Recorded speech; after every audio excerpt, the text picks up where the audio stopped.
cut your pieces out and leave a bit of space. Don't cut straight on the line, just leave a little bit of space around each pattern piece. Now, I won't bore you with cutting all of the pieces out, but this is just as an example to show you that you need to leave a little bit of room. We're going to be sticking this onto leather with sticky tape.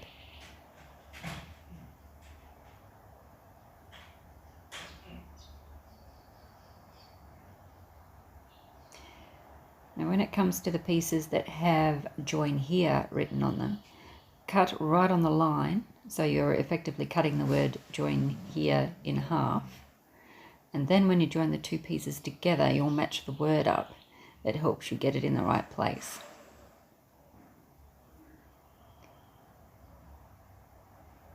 And then it would pay to get a ruler, because this is a long straight piece, and make sure that the line lines up with the ruler as well. It's very easy to stick it together and have a little bit of a kink in it. So when you're happy, just grab the sticky tape, stick it together, and then it's secure.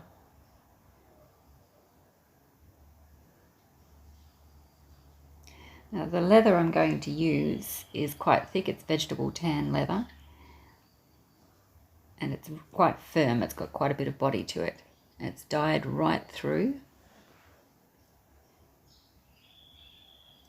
You can see it's quite stiff. Now have a look at it and find a spot that's quite smooth and doesn't have too many blemishes in it. Any piece of leather you get is going to have blemishes in it or on it, but just pick a reasonably good piece. And now we're going to stick it all down. Be careful that the sticky tape doesn't remove the finish on your leather. Just do a little test patch on the edge, because some finishes will lift off with the sticky tape. Again, I'm not going to bore you with sticking all of the sticky tape on. We'll just fast forward here. Now I'm going to start cutting, and I'm going to use basic tools, or mostly basic tools that you would have at home. This is an X-Acto knife, and it will take a few runs for me to get right through this leather because it's quite thick, and I'm quite comfortable using it without a ruler. I've cut a lot of straight lines and I'm reasonably accurate without using a ruler, but you might be better, if you haven't done much of this, to use a ruler to cut your straight lines. And on the corners I have some corner punches, which are a little bit of a luxury. These are a cheap set. You can buy quite cheap sets online. They are I think they're a worthwhile purchase. And it helps me get a much cleaner finish around the corners. Especially when you're cutting with a narrow blade like an X-Acto knife. It is easy to push too hard and the blade will bend as you cut around the corner. And then when you join the two sides together, it's very likely that you won't have an exact match. These punches will help with that.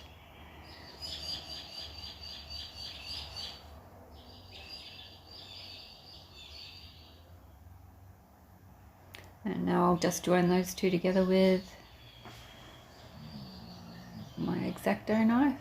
You can use a box cutter or a Stanley knife. They're quite good, especially the ones with the disposable tips that you break off, the tiny little blades. The small blades are better at cutting around corners. Now I can use the corner punches for this inward curve as well, which is fairly handy.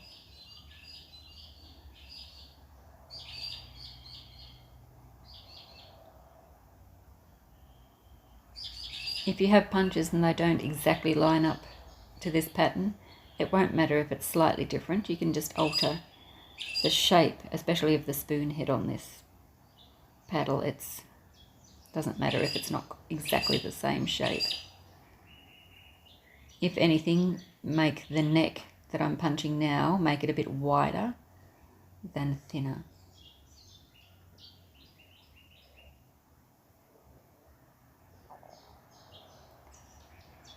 Now I'll just join up where haven't cut.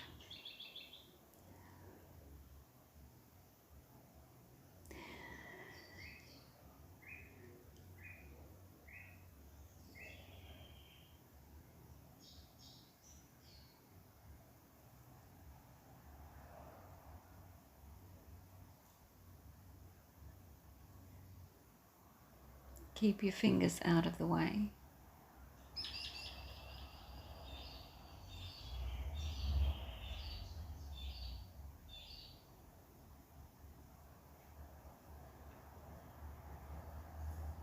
And don't push so hard that you're bending your blade. It just makes for a much less attractive finished line. You're better to have to go over it and make a few passes to get through. Now I should have punched my holes before I cut it out. This is something that I do probably 2 times out of 3. Now I'm just going to go back. There's a couple of spots that I didn't cut right through. So make sure you're holding your knife perpendicular to the leather that you're keeping to make sure the cut is straight with the side of the bits that you've already been cutting. You don't want a sloping cut. So hold it upright. Now, because I've cut it out, I'm going to have to put the pattern back on and sticky tape it down so I can punch the holes in the right places. I do this so often.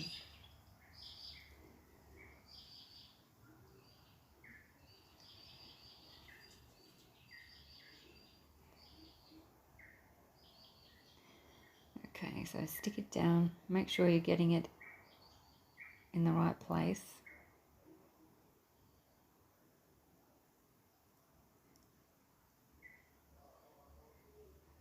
And it all lines up.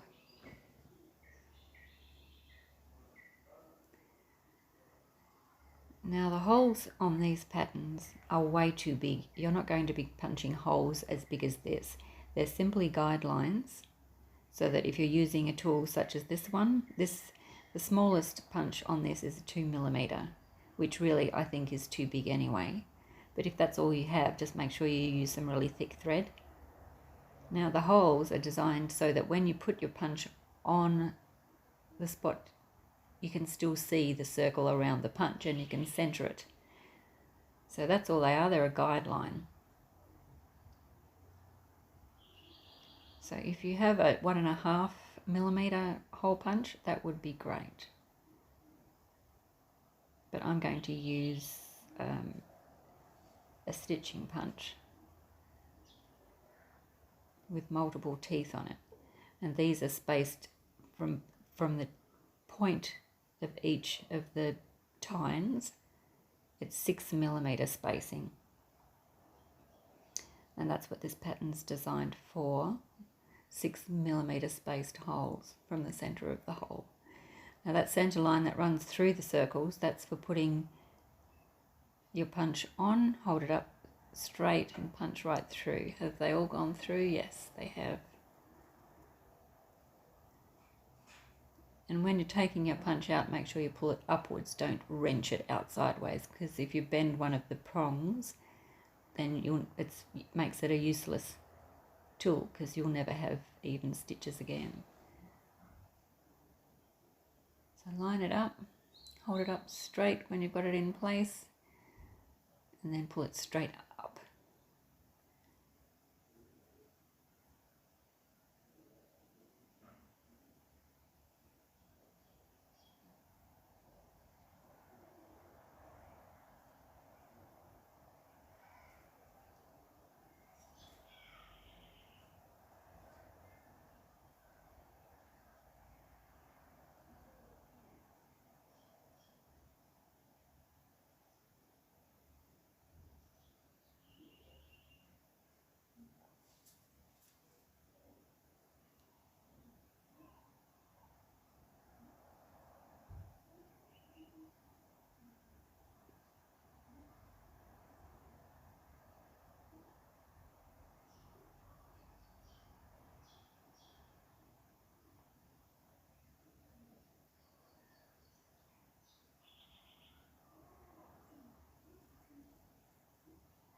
Now for the lining of the paddle piece, I'm going to use some red patent leather. Now a disclaimer, because I do work on 2 different naughty sticks. This is the first one. Now I stick this one down, and I stick it on the furry side. I don't stick it on the plastic side. I'm not sure what the sticky tape would do to the plastic, the coating on patent leather. And I'm cutting it a little bit bigger. I'm not cutting on the line, just so that I can finish it when I've actually stuck it on to the paddle. Down the bottom I'm cutting in on the line, but around the spoon shape I'm going to leave a bit of space, and that'll make more sense later.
Okay, so I just check that they fit all right. I'll turn it over and you can see there's a bit of spare red right around.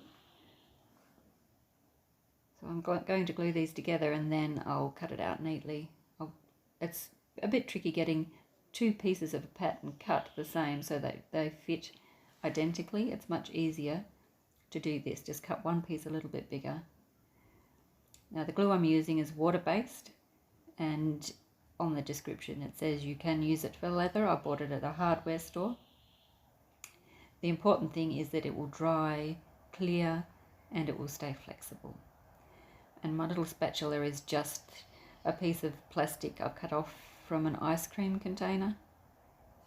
You can buy proper silicone spatulas which work very nicely, but for the sake of, if you're starting a new hobby, you can use an ice cream lid or some kind of firm plastic and just cut out a piece to suit the shape you like. And you need to have glue all over each piece. This is contact adhesive. Make sure you've got plenty around the edges, and it would be a lot easier if I use my finger. I think I'm going to end up using my fingers anyway, because you'll get a much smoother finish. I would only use my fingers with water-based contact cement. I wouldn't use it for the heavy duty things like barge. Those really smelly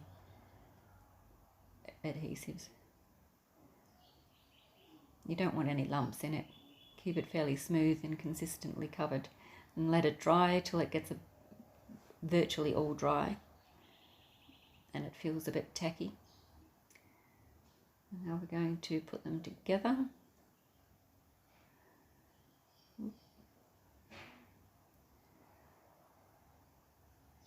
It's a lot easier to line it up too when you can see you've got a bit of spare around the edge. There. You can squash it down with your hands like this, or use a rolling pin or a mallet. I've got a rubber mallet I'm going to use. You've got to make sure that glue is well and truly stuck, because I'm not going to stitch around the edge of this spoon paddle. It's going to be just held with the glue. You could stitch it, it will look quite nice.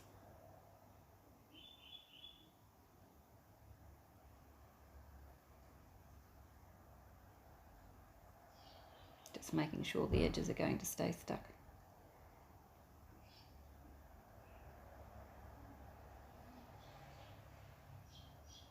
Now when that's dried, I'll cut around the edge and make it all tidy.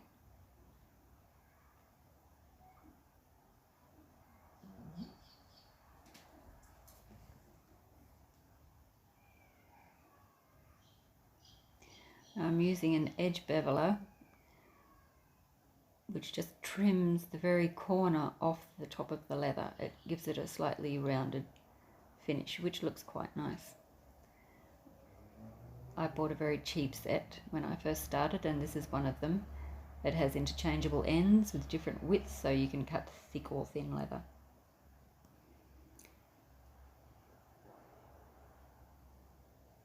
It works quite reasonably well, especially if you keep it really sharp.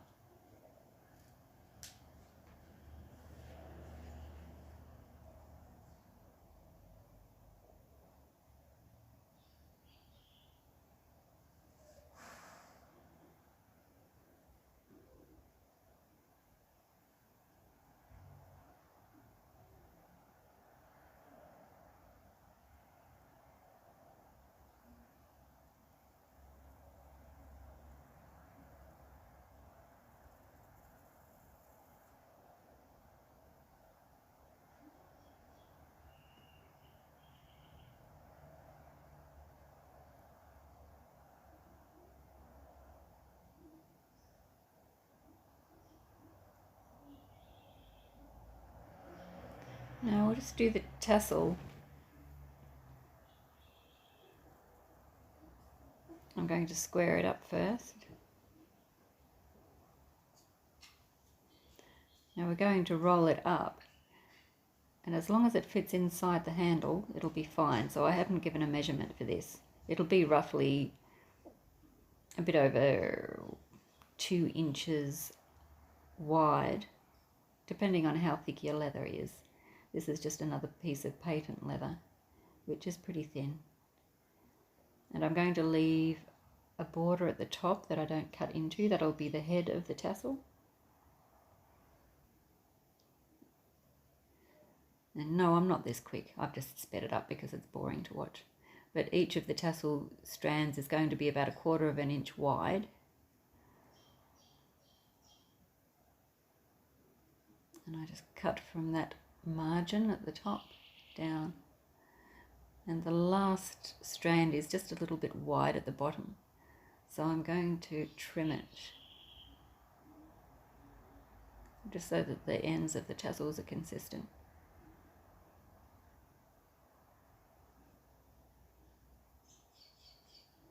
Yeah, it just needs the side trimmed off at the bottom half.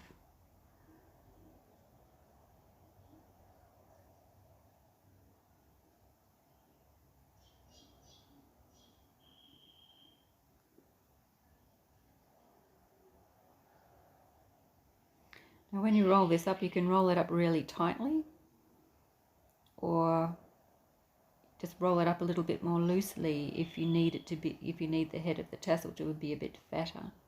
So there's a little bit of flexibility here.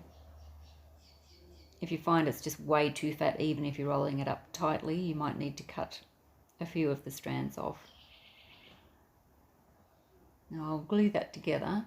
I'm going to scratch the patent surface a little bit just so the glue does hold.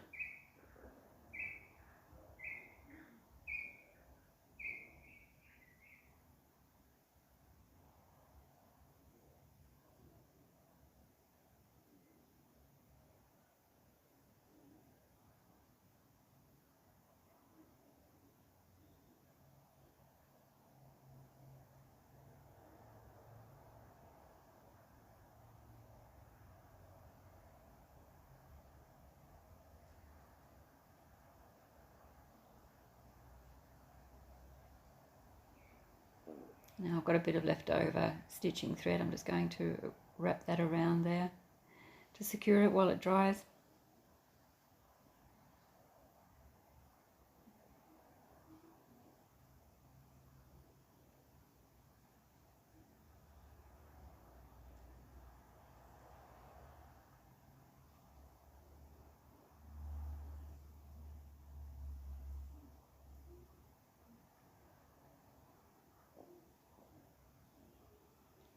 Now the paddle has dried, we'll just cut the excess off. And make sure you don't bend your blade. You're better to do a couple of passes instead of trying to cut it in one go. You want that edge to be very neat.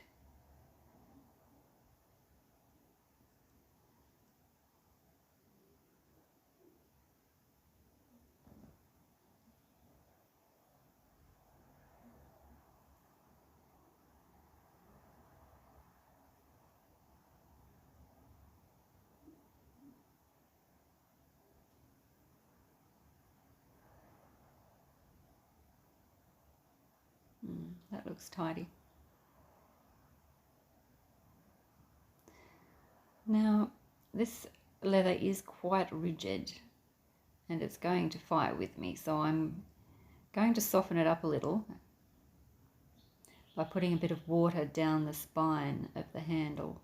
I've got a cotton bud. I'm going to dip it in some water and just wet the center.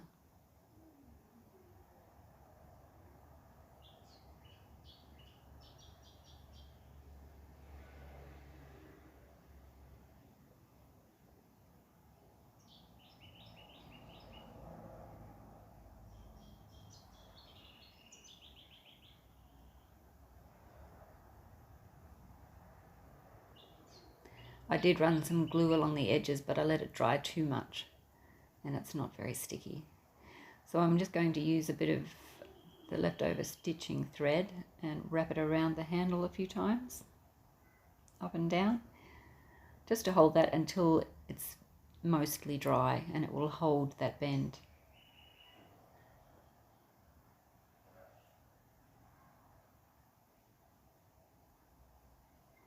Now, 2 hours later and it's pretty dry. Just cut that off. I'm using water-based glue, as I've mentioned before, so it will still work if the leather is a bit damp. I'm going to put a piece of bamboo down the spine of the handle, just to give it a bit of reinforcement.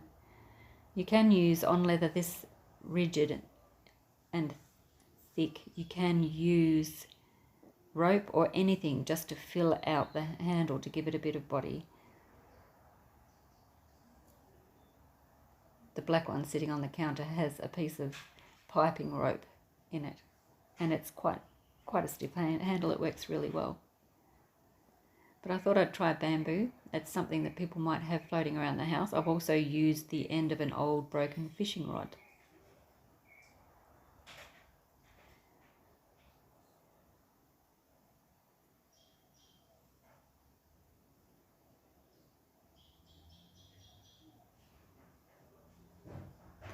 I'm gluing it in. I'm leaving about 1 centimetre from the red at the top and about a bit over 1 centimetre at the bottom to allow room for the tassel head to fit in.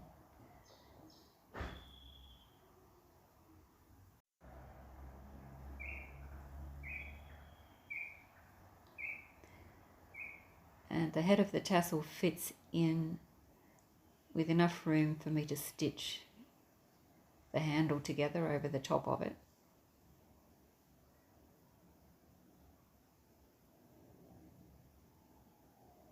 And I've run a bit more glue along the edges where the stitching holes are. And I'm pegging it in place just to hold it.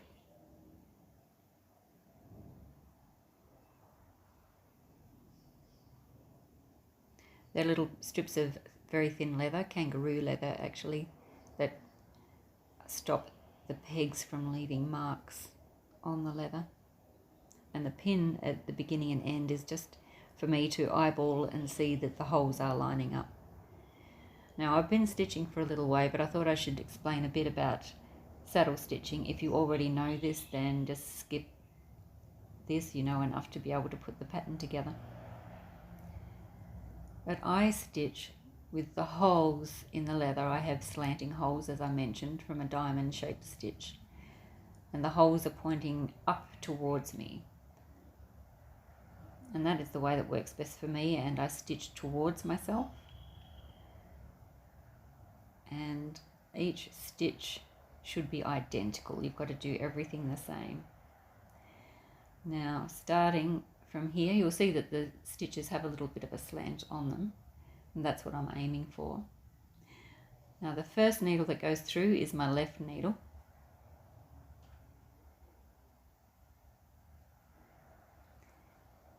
It goes through both holes.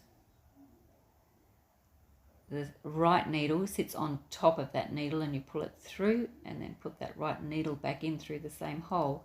And you have to be careful you don't stab the thread. So I've got the needle through and I'm just going to seesaw the thread to make sure it hasn't been stabbed, and then pull the needle through. And that's all you do. Give it a good tug. The left needle goes through, the right needle on top, and put that right needle through the hole, back through the same hole you've just come through.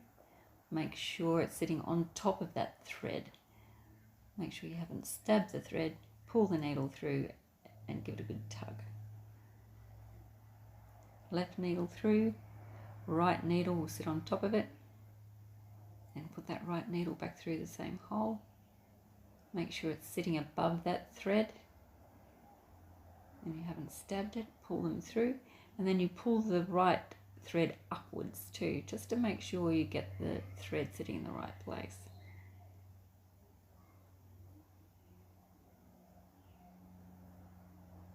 Sounds complicated. I have to use a lot of words. I'm trying to use as few words as possible because that's just confusing.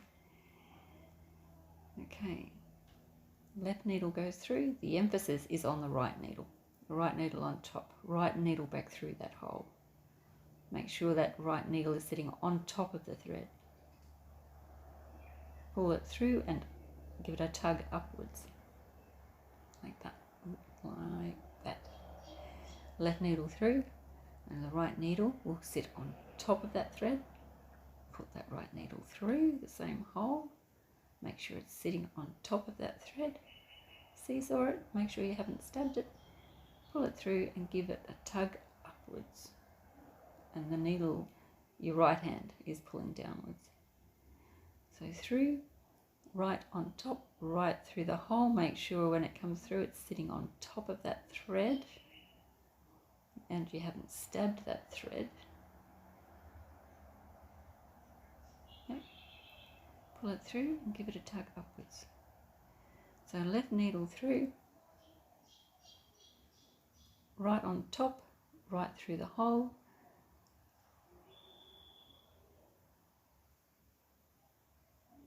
Right on top of the thread, and you haven't stabbed the thread.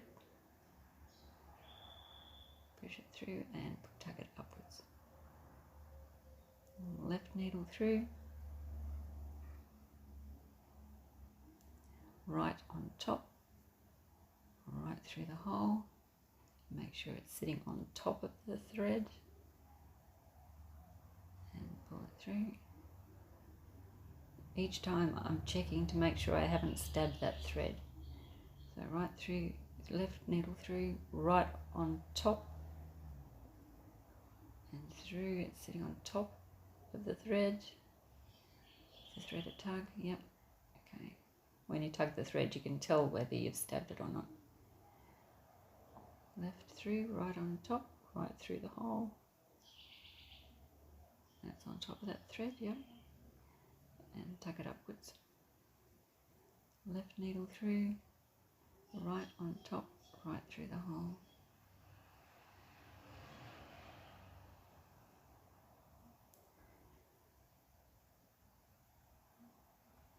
And it's sitting on top of the thread, yep. I haven't stabbed the thread, and yep, and tug it upwards. Left needle through, right needle sits on top, and then right needle goes back through the hole. Make sure it's sitting on top of the thread. Oops. Okay, now I think I only have 1 or 2 holes left, and I need to put a hole through that tassel head so that it secures it. So I'll grab my stitching awl, which is a tiny pointy little blade, or it's oval shaped, I would say, with a point on the end. I'm going to shove it through that hole and pierce right through the tassel head and come out the hole on the other side, hopefully. Carefully dodging my fingers because this little blade is quite sharp. Now I'm trying to get a decent amount of tassel. and to come back through that hole, you can just see. And I'm just pushing gently, and I can feel with my thumb that I'm coming through just below the hole, so I've got to give it a wriggle to get it in the right place. There we go. Now, let's see if we can get the needle back through that hole.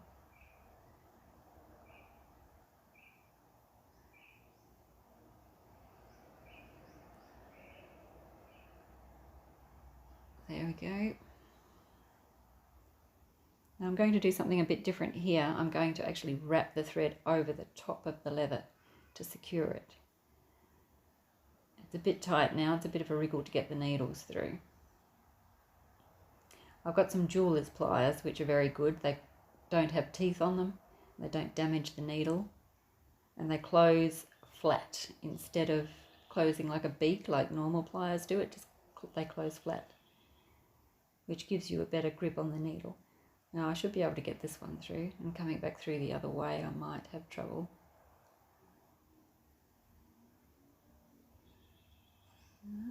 I haven't stabbed the thread, that's a miracle. If you stab the thread, don't keep going. Take that needle out and go backwards and start again.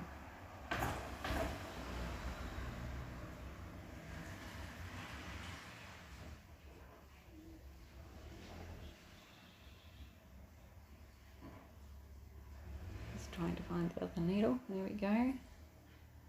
Get the tassel out of the way. Right, now this time I'm going to pass over the top.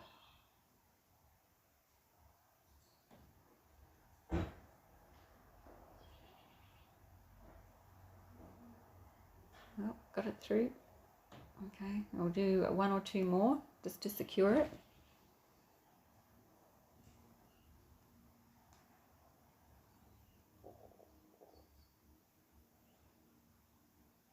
It's getting tight now.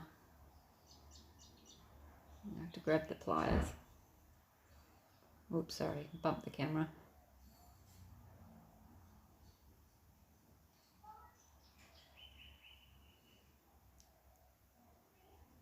There we go.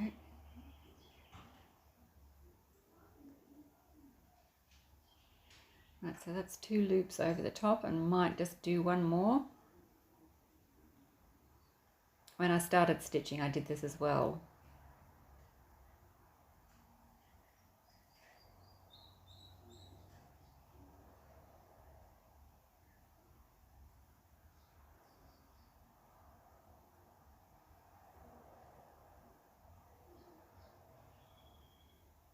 Okay, that looks pretty secure. Good tug. Now what I'll do is I'll cut the thread off, but I'm going to leave about 4 millimeters on either side. And I'm going to singe them with either a cigarette lighter or matches or whatever. If you have a thread burner, that's great, but you don't have to have one. So I'll cut them off, and I'm going to melt it with my barbecue lighter. There's a bit of thread left. I used 4 times the length of the paddle. That's what you'll need to make it all the way. It's better to have a bit too much than not enough. It's very frustrating if you've got about 1 inch or 2 left to stitch and you've run out of thread and you've got to join it again. It's really annoying. Okay, we'll just singe the end of the thread and flatten it onto the paddle, just making the end of the thread too fat to go back through the hole. Polyester thread's great for this. You can't do it with linen thread.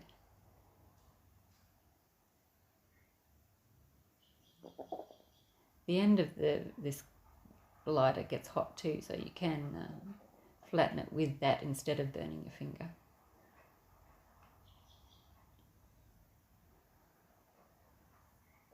Now let's see if I can get a close-up and show you how the singed end is a bit too fat to go back through the hole.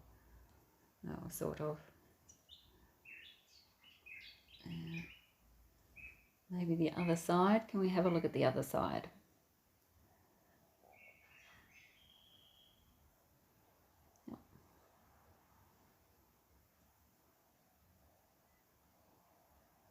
That's better. You can see it's just too fat to get back through that hole. That's pretty tight, pretty secure. Okay, well, we're pretty well finished. I've just got to do some slicking up the cut edge. We're going to smooth that off.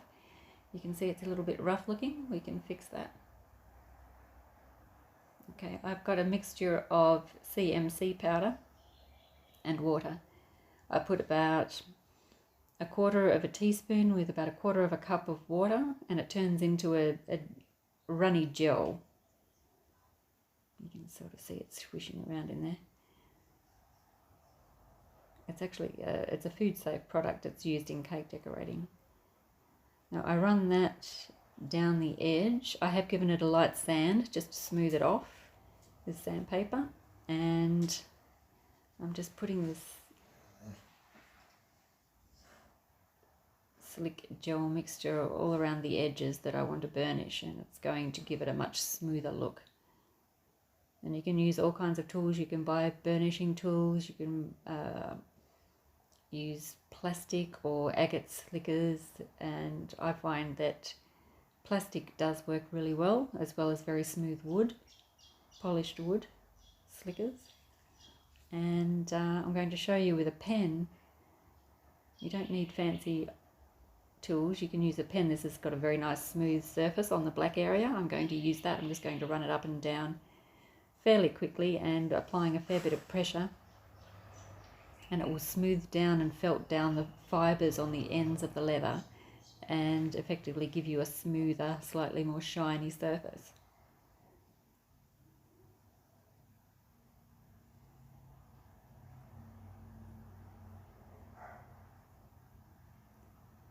You can get a reasonable job done just with your fingers. Actually, it takes a bit longer. But a build-up of friction and a bit of heat and a bit of pressure gives you the best result.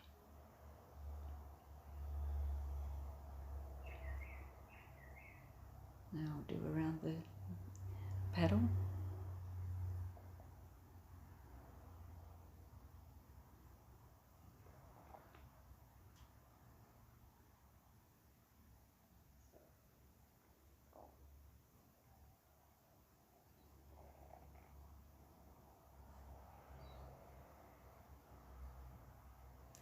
Well, I hope you've enjoyed this project. It's a bit of fun. I'm going to list the pattern for free on my Etsy shop for a while. The link will be below.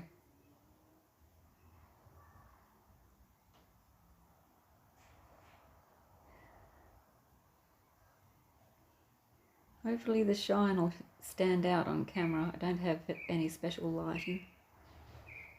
It's not, yeah, you can see it's not too bad. It certainly looks a bit better finished.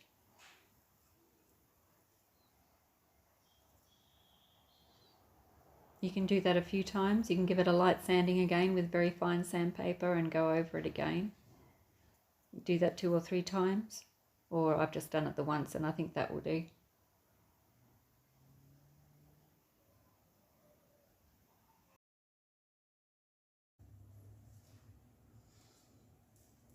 Well, this is the finished product.